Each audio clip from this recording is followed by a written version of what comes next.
أشهد أن لا إله إلا الله وحده لا شريك له وأشهد أن محمدًا عبده ورسوله أما بعد فأعوذ بالله من الشيطان الرجيم بسم الله الرحمن الرحيم.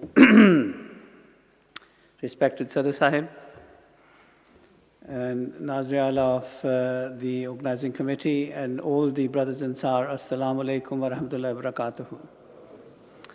It is indeed a great pleasure for me to be here this afternoon to inaugurate this Ijtima.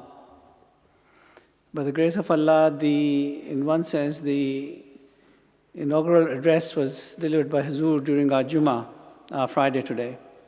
And that is really when the Ijtima actually started.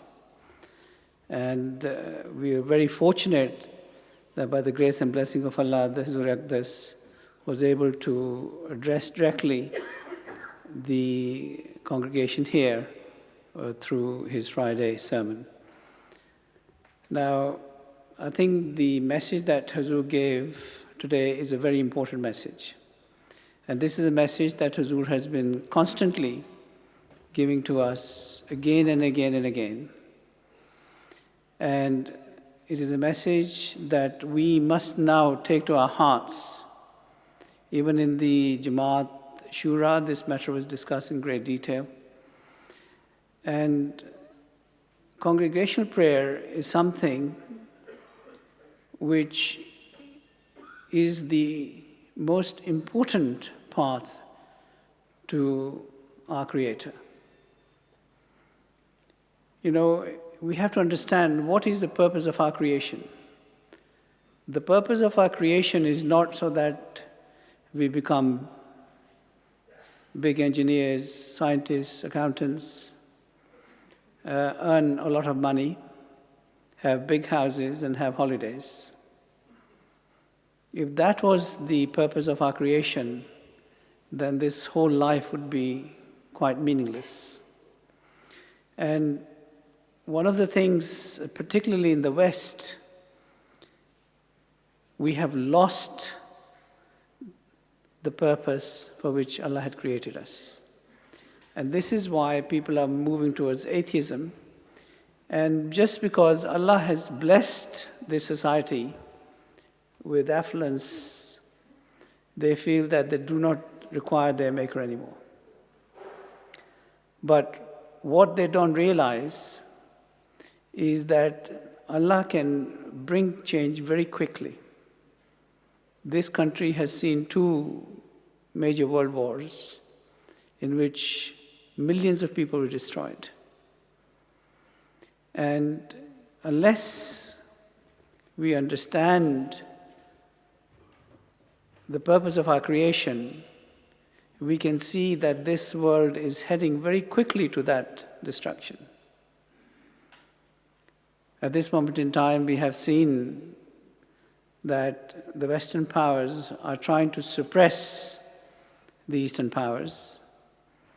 And by that, they want to have total control over what is happening in this world. And they think that because of their power, they can exercise whatever control they like on whoever they like. But sometimes you get a rogue government, as we have now in Northern Korea, that can react completely contrary to the way you expect them to behave, and that could lead to a world war. So it is very, very important that Allah has brought the promised reformer to this world for a purpose. And this was going to be the type of society where a reformer was required. People are moving away from God, and Islam has become corrupted. And at this moment in time, we have strife in this world. We are seeing natural disasters in this world. And all the signs are there for the destruction of this world, unless Allah wills otherwise. So when Hazur constantly is guiding us towards supplication to Allah the Almighty, it is because this very danger exists, and it is only through supplication that we'll be able to avert it. And then, in doing so, we will also be fulfilling the purpose of our creation. Now, each and every one of us, and this is where we differ from the rest of the Muslim Ummah, because they feel the revelation and direct connection with Allah the Almighty has finished. But the Prophet ﷺ came and told us, no, you can have that contact with Allah the Almighty. We can still have revelation in this time. And this is where each and every one of us can have a direct contact with our Creator. Now, sometimes we become despondent because we pray for something and we desperately pray for something and our prayers are not answered. And we think that Allah is not listening to us. But the fact of the matter is that Allah listens and Allah does what He knows is best for us. And we must never forget that one day we are all going to return to Him. And that is where the true life will begin. This is a very transitory period that we're going through on this earth. And it's a very small part of the creation and a very small part of Allah's plan for what is going to happen. From here, we will be going into another world. And that is where, the Prophet ﷺ has said that when our soul enters the other world, there will be further transformation that will take place. And eventually, everyone will be able to enter what is known as heaven, and there our souls will be in peace. Now, in the West, as I mentioned, there's a lot of affluence, but one thing they're missing at the moment is peace of mind. They do not have peace in their hearts. And money in itself will never bring peace to people. Although, of course, money is very essential for us to survive, but those people who create more and more wealth and they forget Allah the Almighty, they do not have peace in their homes. They do not have peace in their hearts. They don't sleep well at night. And the only way that you're going to have true peace within yourself is by supplicating to your Creator and by engaging with Him on a one-to-one basis. And you develop your relationship with Him. And once you develop the relationship, you will find that He is communicating with you, but you sometimes are not on the right wavelength to be able to pick up the messages He's sending to you. But through supplication, through prayer, you will be able to tune in to that frequency in which you will be able to hear what He is saying to you. So it is very, very important that we listen to what Hazrat Khalifatul Masih is trying to tell us. And it is a warning as well that unless we bring change in ourselves, unless we return to the purpose of our creation, we will be lost souls in this world. And not only will we not be able to help ourselves, but we'll not be able to help anybody else either. Now, the important part is that we, the Majlis Ansarullah is the organization for the elders. So we have a responsibility not only for ourselves, but we have the responsibility for our children, for our spouses, and we have to be the guide in our homes, and we have to give guidance.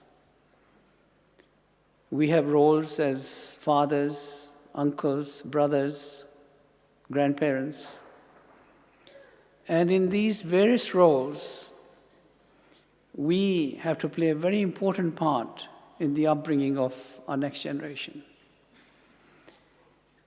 We are living in a world which is driven through media, through the internet, through social media. And our children are growing up in that environment. And some of our older members have no sense of this technology. And they don't have a sense of what is happening out there. They have no idea how dangerous this technology can be. We cannot live in isolation away from what is happening in this world.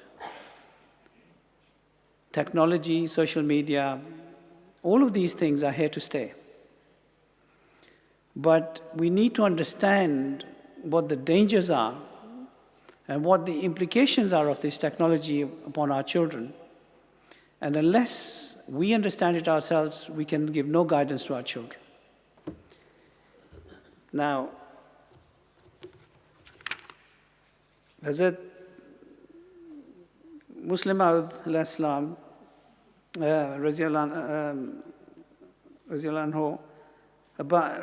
mentions about the raising of children, and he makes two very important points. He says, undue leniency and undue harshness both have negative impact on children's upbringing. And no invention is evil in itself, nor can they be termed as unlawful innovations, but we must avoid their wrongful use. So you can see that Zuriat Das, in his sermon of the 18th of March 2016, also spoke on this subject. And he says, speaking about the proper upbringing of children, Hazrat Amir al-Mu'mineen Ayatollah bin Nasr Aziz said that at times it is the wrong attitude of parents that spoils the children. Excessive harshness as well as excessive leniency both have a negative effect on children's upbringing, and children, especially when they are entering youth, should be instructed with reason and argument. Traditionally, we have played the role where the elders just gave instructions and told the children what to do. Well, we're living in a society where that type of attitudes do not work anymore. Children growing up in this society have to be approached with reason, and they have to be won through argument, not by just imposing our will on them. The Hazur is saying that they should be instructed with reason and argument. Fathers in particular should be careful about where to be strict and where to be lenient and how to instruct them. And Hazur Das cited several episodes by Hazrat Muslim Maud, which he listened from the Prophet Messiah and which have the following morals. Eat what is lawful and appropriate, but also be careful that some things may be lawful, but it may not be appropriate to eat. This is a very deep message that Hazrat Das has given to us. Here he is talking about lawful being halal. And in this country, we have what we called the social security system. Now, in itself, the social security system is lawful. There's nothing wrong with it. But that is supposed to be a safety net for people. And what is going wrong is, and where it stops being halal, is when people abuse the system. And unfortunately, it is with some sadness I have to say that again and again I sometimes come across some very senior members of our Jamaat who are involved with dishonesty and are disingenuous in the way they conduct themselves. And they're sometimes office bearers. And when these things are reported to me, I feel almost desperate that we should have people who call themselves Ahmadi and are behaving in this inappropriate manner. And what we do not realize is that we are only deceiving ourselves and nobody else. We think we can be very clever and we think we can work the system and do whatever is best for us and make money from the system. But you're only deceiving yourself, you're not deceiving anybody else. Because Allah knows what is in your heart. And you cannot deceive Allah. And if you're doing things with bad intentions, and then pretending to be pious, then you're not going to win Allah's favor. Always remember this. Because Allah knows what's in your heart. Therefore, I would say to those people who are using the system in a dishonest manner, and you have entitlements, I do not deny that, people with low incomes have entitlements. But to be honest with you, it is only through hard work that you will be able to inspire your children. If you sit on benefits at home, don't do any work, what inspiration are you giving to your children? What are you telling them? Are you saying to them that this is the way they should lead their lives as well? I mean, when we were in Pakistan, any officer who was honest and had integrity, whether they were Ahmadis or not, people would say, he must be an Ahmadi, or she must be an Ahmadi. That was the morality and the level that we had achieved in Pakistan. Everyone recognized us through our honesty and integrity. And everyone wanted us to adjudicate on their behalf because they knew that when you adjudicate, you will do it through honesty and integrity. But I have to say with some concern, and that's not across the board, there is a very small element I'm talking about, who are not exercising that honesty and integrity anymore. And that is having an impact on our children. And this will continue to go from generation to generation because it is only a downward spiral. Unless we hold that integrity to the highest possible level, and that can only come through supplication and true supplication to Allah the Almighty. Because if we're not doing that, then our generations, their morality, their level of morality will continue to drop, and we will see further loss in integrity as we move forward. And this is the reason why Hazur continues to bring us back to basics. This is what we call coming back to basics. It is making our connection with Allah the Almighty through supplication. Now, time doesn't permit me, and there are a lot of studies that are being done, but the internet and social media are something that is becoming a problem in this society. And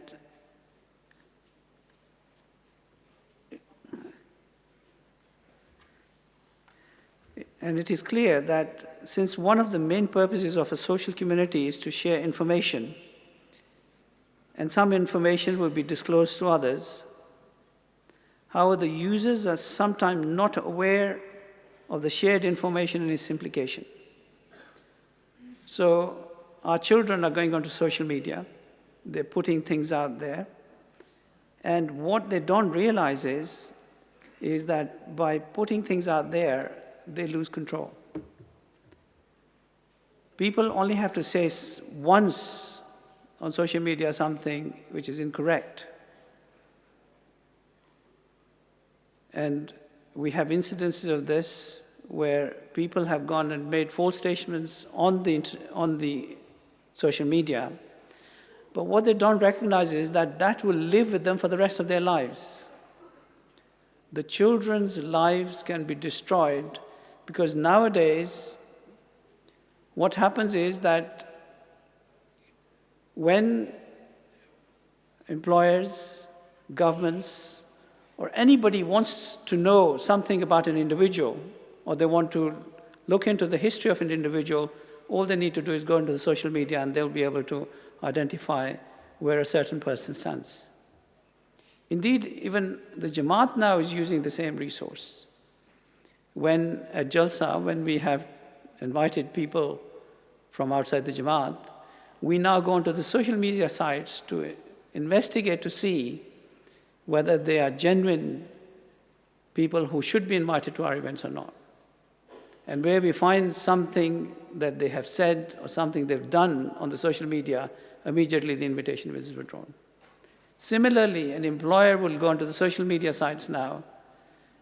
Children are going to Facebook, Instagram, on Twitter, and making comments. Recently, a very senior member of the Jamaat actually wrote to the Prime Minister in very derogatory terms. And it was done emotionally in the moment, but once that Twitter message went out, there was no taking it back. Now the thing is, that person plays a very important part in the Jamaat. And that was not his personal message that he was sending out because of his position with the Jamaat. It would be taken as representation of the Jamaat. So office bearers have to be very responsible in the way they use social media as well, and our children too have to be. Because you can get things out there very quickly, but then once it's out there, there's no taking it back, and that will really live with you for the rest of your lives. And this is something as parents we need to think about, and we need to make sure that our children are made aware of these issues. Then the other thing that is happening on the internet is cyberbullying. Now, cyberbullying is defined as aggressive and repetitive acts meant to hurt someone. And according to a study conducted by the American College of Obstetricians, 20 to 40% of adolescents report having been victims of cyberbullying. Traditionally, bullying and cyberbullying are associated with increased anxiety, depression, and low self-esteem in adolescents. Bullying also has been associated with other physical health effects, including stomach aches, sleep disorder, headaches, tension, fatigue, and poor appetite. A meta-analysis of 33 studies concluded that being a victim of bullying is a risk factor for lower grades and is a risk factor for lower grades. And most recent studies have shown that bullying is associated with increased substance use and violent behavior. Now, as parents, we're probably not aware. Our children are not immune from this. if it is happening in society, and if it says between 20 to 40% of adolescents are affected by cyberbullying in some way, then you can be certain that some of our children will be in that category. Again, unless we understand what is happening, and normally children would not share this information with you. You know, in the past, Zakhlif Tusi Sani used to say that if the child's educational record started to deteriorate, change his seat in the class. It meant that he was sitting with people that were detrimental to his progress. Well, now it's not only people sitting next to you, but it is people you're communicating with on social media. So if you see change taking place in your children, where your children are becoming less, are showing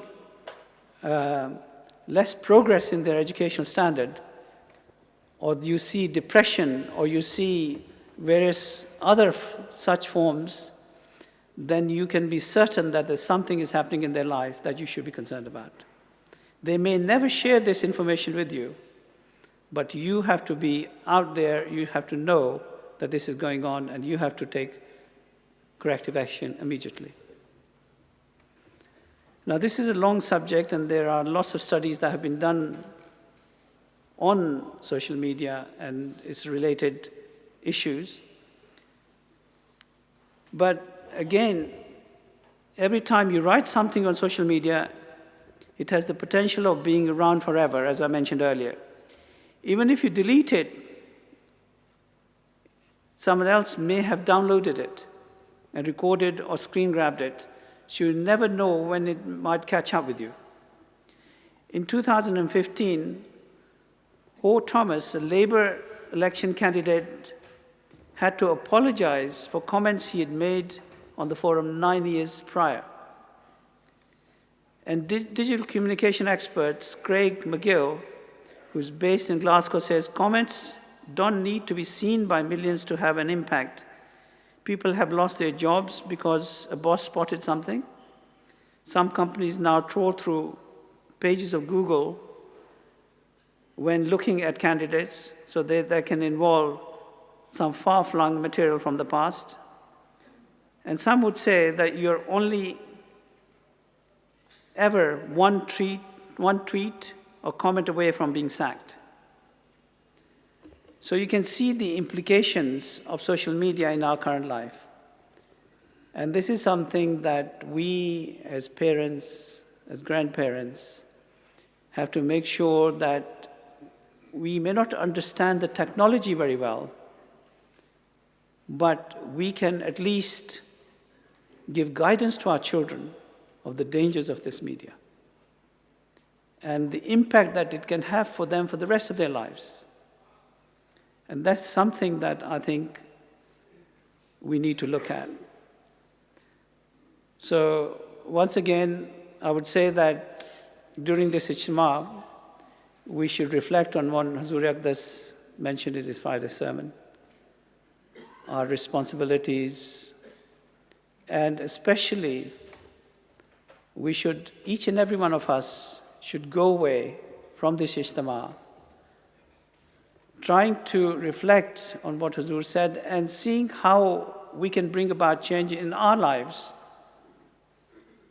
to obey what Hazur's instructions are, because that will only improve your spiritual life and your connection with your Creator, and eventually it will have a huge impact upon your family as well. But in doing that, you have to make sure that you conduct yourself with honesty and integrity, not trying to be clever, not trying to see how you can beat the system, not trying to obtain something which is not yours or you don't have an entitlement to it. Because unless we bring about that change in our lives, no matter how many prayers, I mean, there are lots of Muslims in this world, even ISIS probably pray 5 times a day, but their conduct means that their prayers have no meaning whatsoever. So with prayer, the other thing is self-reformation. And without those two, you will not be able to succeed in being a good person. And that should be the bottom line. How can we be good people? May Allah enable us all to achieve this objective. May Allah bless us with Khilafat, because I think I have seen how the whole Muslim Ummah is looking for Khilafat, and they have failed to achieve that objective. And Allah has blessed us with this great blessing. And those, particularly people living in the UK, we cannot thank Allah because we have a direct connection with Khalifatul Masih. I have seen how people in other countries, they come here and just see him for 1 minute. And that 1 minute of their life can bring such a huge change in their life that they can live on that change for the rest of their lives. But we have the good fortune, we can go and offer prayers behind Huzur Aqdas 5 times a day. He knows most of us personally. Therefore, we have to be the role models for the rest of the world, because everyone is looking to the UK Jamaat and the UK Ansarullah and UK Khuddam al-Ahmadiyya to seeing these are people who live next to Khilafat. So they must be the role models that we have to follow. So unless we can give that example and leadership to the rest of the world, then we are failing ourselves, we are failing our Jamaat, and we are failing Khilafat. So my request to you is, please reflect on it, think about it, and see how you can bring change in your lives to make yourself better human beings, to make yourself worthy of being called Ahmadis. Because just Ahmadis is a very important thing. This is the organization that the rest of the world is looking to leadership. And we have to give that leadership. May Allah bless you. I pray that this Ijtima goes well throughout the 3 days. And I hope and pray that we will have a lot of spiritual uplift at the end of our 3 days of Ijtima. May Allah bless you. Will you please join me in silent prayer, please?